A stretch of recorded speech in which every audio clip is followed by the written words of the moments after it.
Good morning, or depending when you're watching this, good afternoon, good evening, or good night. My name is Ross, and I was always told I had a voice radio, so today we are looking at a very unusual deck that just went and won a League Cup, despite being a little bit weird. Now, this was tweeted at me by Akira21. I believe it originally came from Jeremy Jallon, and he's on the US commentary team, and I'm sometimes on the European commentary team. So even though I don't know him, I like to think me and Jeremy Jallon are kindred spirits. What I do know is I like this deck a lot. Now, of course, needless to say, it revolves around Zoroark, because that's where we are in a standard format at the moment. To be perfectly honest with you, most decks revolve around Zoroark, and I'm sorry, ladies and gentlemen, it just is that simple. People like playing Zoroark.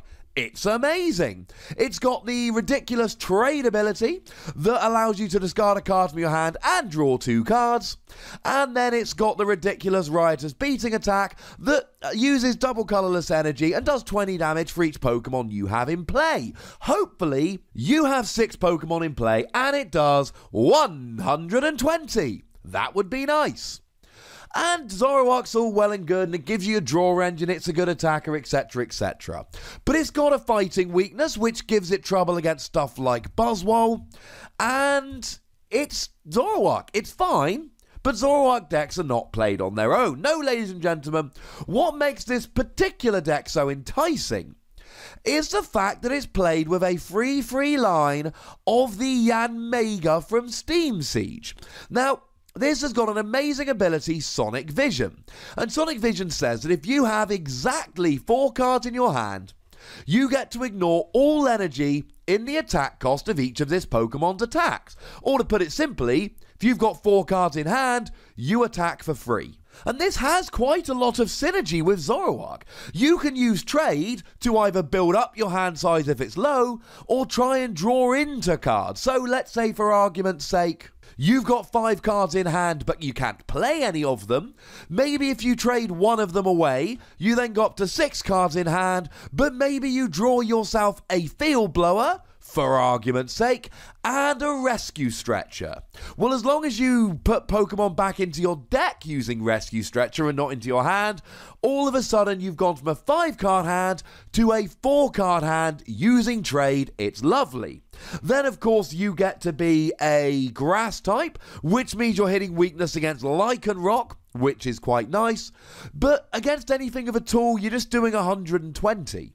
Even if you're not hitting for weakness, that's not bad. You get to take down stuff like Garbodor, but the other thing is, it's just a non-GX attacker. Now, the other thing to bear in mind here, of course, is that you have a resistance to fighting. And I said a minute ago, Buzzwole is not Zoroark's friend. Buzzwole is not nice to Zoroark.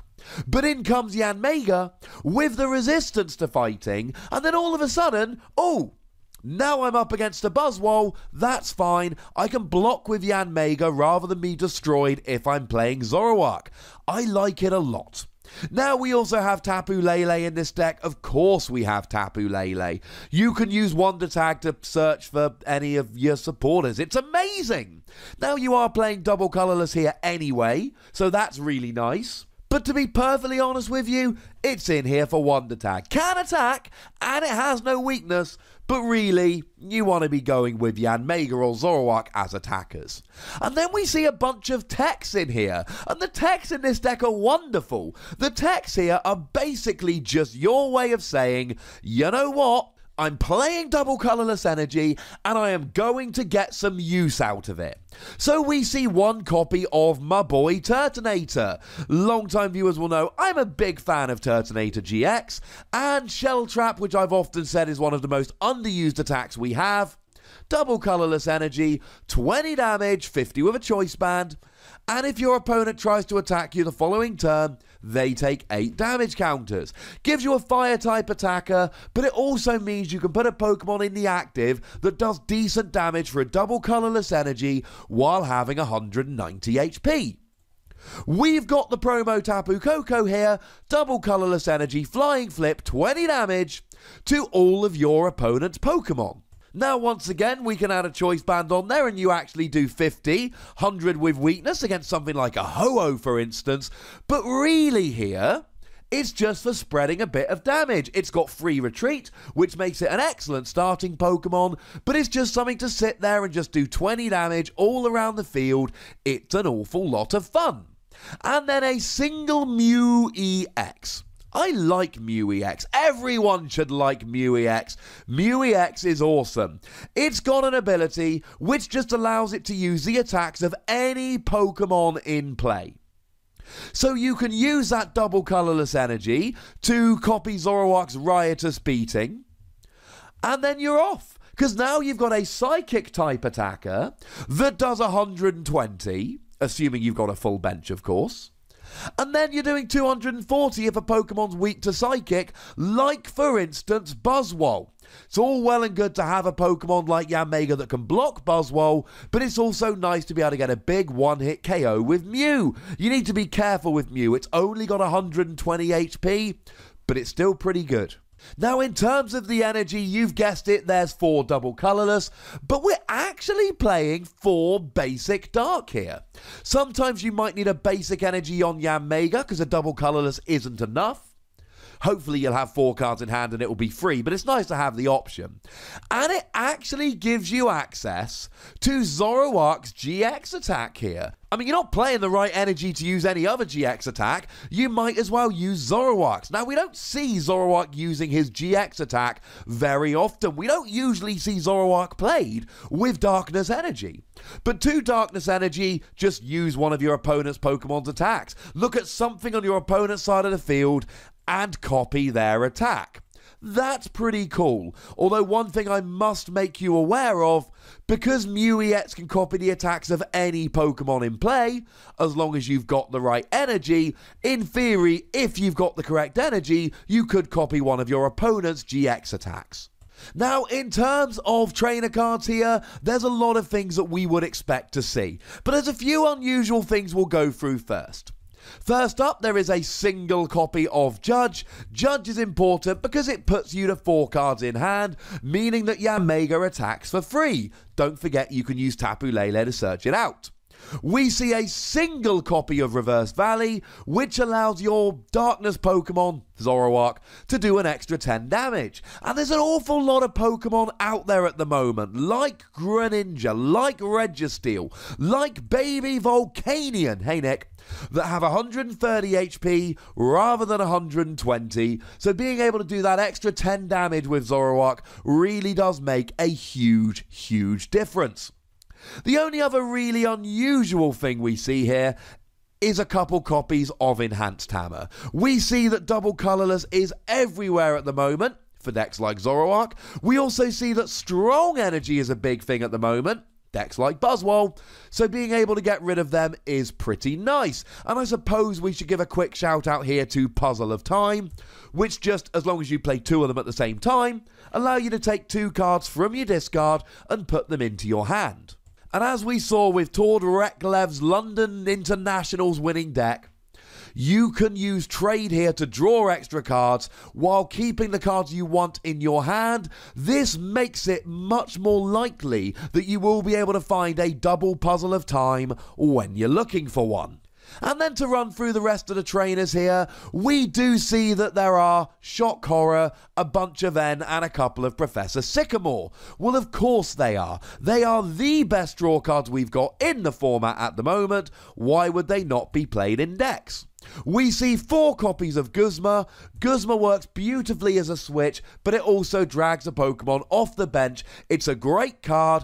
I don't see any problem playing 4 of them here. We see Bridget for the inevitable turn 1 Tapu Lele Wonder Tag for a Bridget to get all of my basics out. And yes, I know that playing 2, you're not going to play 2 in a game, you're going to play 1. Having said that, it's nice to have 2. Because you know what? One of them might be prized, and there's nothing worse than one of them being prized. As soon as you get your Zoroark out, you're up and rolling. Second Bridget to stop it being prized seems pretty sensible to me. And I suppose it makes it more likely you'll have it in your hand at the beginning of the game and not have to use the Tapu Lele.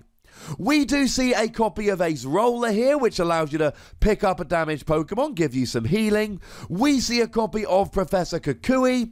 Now, Professor Kukui's an odd one because it allows you to draw 2 cards, might be the thing that gives you 4 cards in hand and allows you to use Yanmega. But it also allows you to do an extra 20 damage. And that's really important. Because let's say, for argument's sake, your opponent goes and puts a tool on their Tapu Lele. Well, Yanmega's Assault Boom does 120, with a Choice Band 150, with a Kukui 170. And I know I say it a lot, but Choice Band Kukui gets the KO. And you're playing both the cards you need to do it.